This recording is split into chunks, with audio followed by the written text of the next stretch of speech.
I was just YouTubing you today and saw that you did you've got is it just the one MoneyKat song? Yeah, we did one MoneyKat song, but yeah, we're doing a new clip at the moment for Nothing Is Safe, which is sort of our main single, which we did with Low Tech and Candice Monique, who's just amazing, soulstress. Yeah. And she and Joe drove up to Canberra because I'd found this awesome place to shoot, which was this old abandoned train yard. I mean, it's called the Canberra Railway Museum, but it's basically a bunch of rusted up old trains that have been burned over the years, and steam carriages from the 1812, and, you know, it's pretty nuts.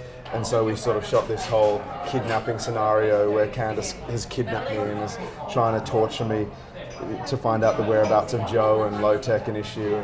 Yeah, it's pretty fun. She gets to tie me up, trace knives and scissors over my throat and things. Sweet. And then we bust into this train that had, I swear, you know, dozens of generations of pigeons must have lived in this thing. It was just covered in shit and feathers and eggs and things. And that was where Joe did his rap performance, which was pretty gnarly. Cool. But I think it's going to be awesome. Do you find some of the same themes that you write about in your poems, you know, coming into the hip hop? Like, is it or do you find that the different styles, you know, bring about? No, not necessarily. I think I always use whatever medium to express similar truths, I guess. A lot of my poetry and my hip hop stuff is about a chaotic world that's sort of lost equilibrium, where everything is completely ambiguous and you never are quite sure what anything means.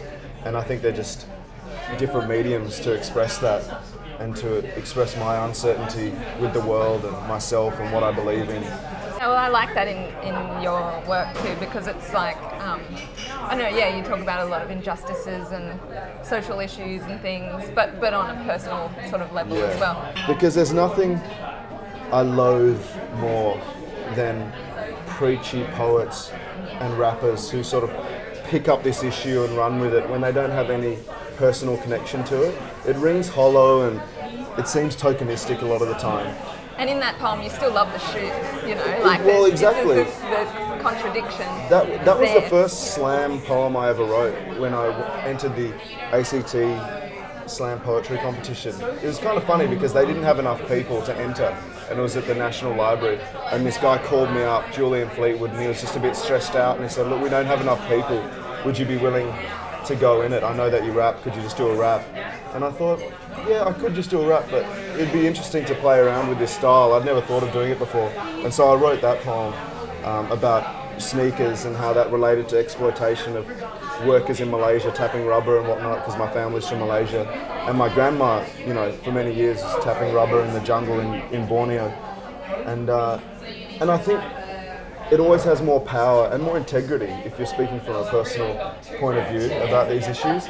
Otherwise, it just comes off cheap, I think. And so it's easy to fall into that trap, so I try and stay away from it. And sometimes when you're writing these things, for instance, if the character in the novel has a prejudice or is a bit of a bigot, sometimes people can think, oh, that's maybe your prejudice. It's not necessarily. It's sometimes when you have, it's those unsaid things, maybe when you're kicking around and you suddenly have like a prejudiced thought flick through your head, and you usually wouldn't act on it, but then when you put it into a character, you want to sort of needle that and see what degree you can push it to. You've been writing heaps of short stories lately as well. Yeah, I've been going like a madman, riding like the wind lately, because I'm on the wagon, doctor's orders. I haven't been indulging in my excesses as of late, which has meant that I've been really productive. Really? So I've been working on my novel like crazy, which is a verse novel. I was sort of inspired by the Dorothy Porter style verse novel when I started it, but now it's sort of meandering away from that. And then, yeah, just trying to experiment with fiction I've found really exciting, and I wouldn't say liberating, it's just, it's interesting. It's like an experiment. It's sort of like learning a new sport or something. And because I just realised that a lot of my slam poems were sort of just naturally and organically, if you can use that cliche, leading into stories and storytelling. And so I thought, why not experiment with fiction? And I've found it really exciting, but fucking difficult. Yeah. Because you're building this architecture and the plot. You constantly just got to think plot, you know. Whereas a lot of my stuff is image driven, like my poetry. And so to constantly have this in your mind, the framework of it, is just a totally different experience. So what kind of things have you been writing about? I'm interested in that sense of, emasculation and boredom in small town Australia. And then also how that seems to be mixing with this craving for fame that people have in Australia now, or just in the world in general. People feel it's equally good to be infamous or famous, just so long as you have recognition for something. And so I was researching a bit about this phenomenon called happy slapping, which happens in the UK a lot, but has also happened here, where people go up and randomly bash the shit out of guys and videotape and put on the net, and they get thousands of views. And I thought that's fascinating to me, because it's like, obviously these people, they're craving fame and they're craving recognition, but they're willing to do anything for it. It's upsetting. And it's pretty upsetting.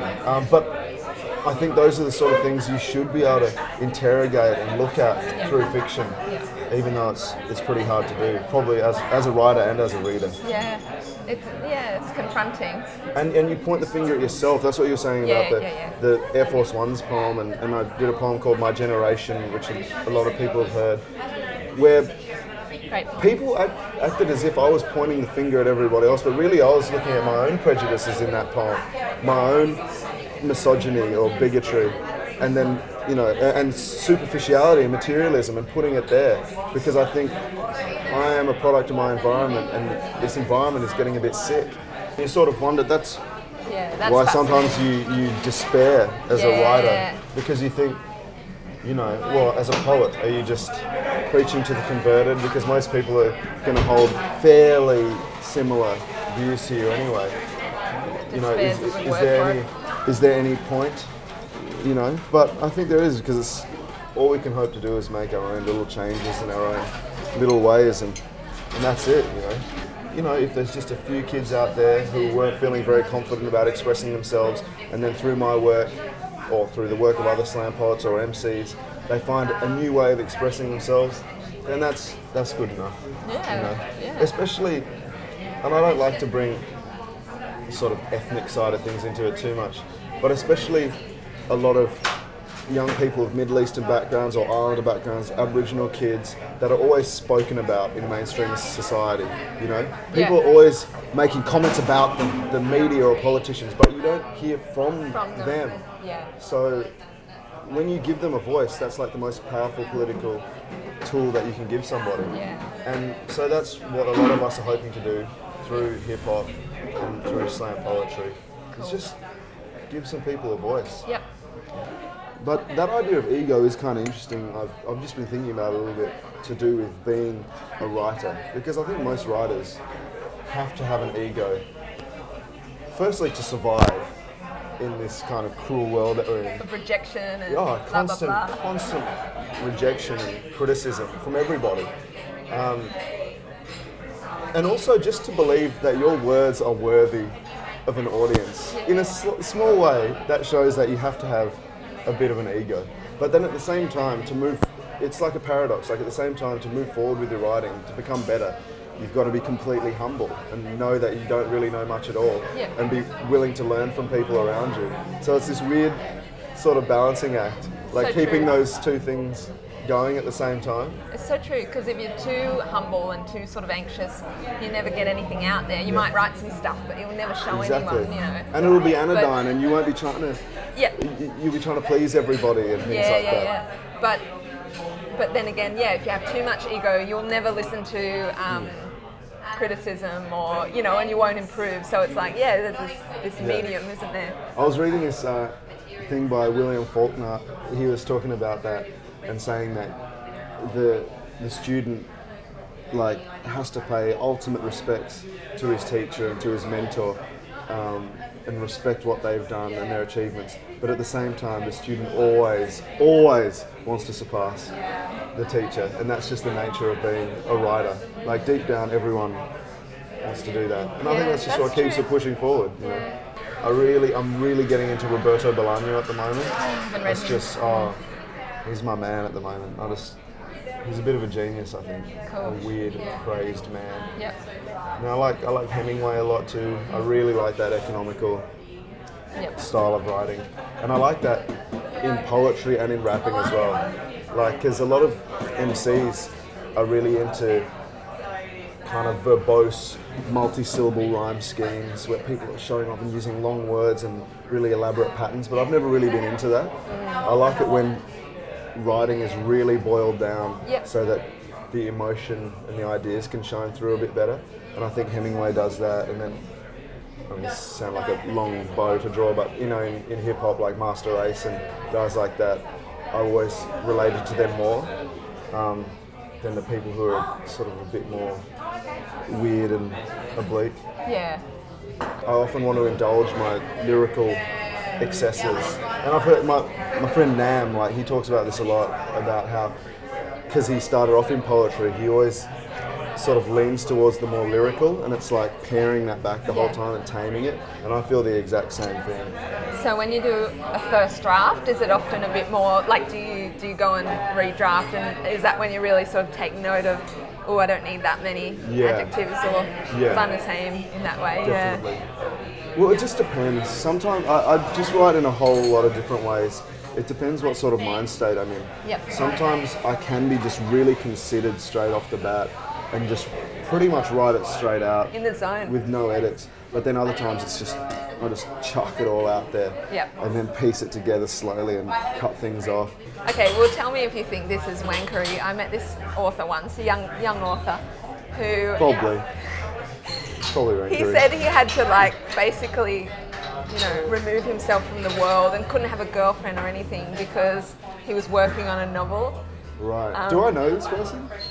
Probably not. He doesn't live in Melbourne. Oh, right. Well, no, I heard one of my friends saying that in a really weird way once, actually in Ubud, a few years ago.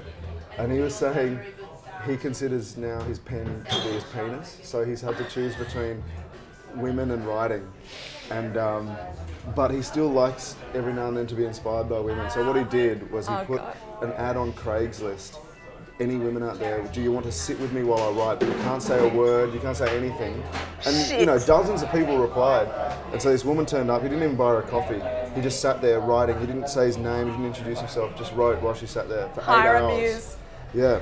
Anyway, so I'm not like that. Oh my God, I think that's so ridiculous. But I do think, it must be hard to be someone going out with a writer that has really weird, eccentric sleeping habits and things like that, and stomping around. So I'm not willing to put that on any woman at this given point. I think that would just be too much. Waking up at 4:30 every morning, stomping around, rapping, writing things, consuming junk food all the time, being messy. I think you can always find someone that slides in with that, though, you know. An eccentric slob. Exactly. Woman. Yeah. Well, yeah, I'm still on the lookout. All right, that's a good point to end on, I think.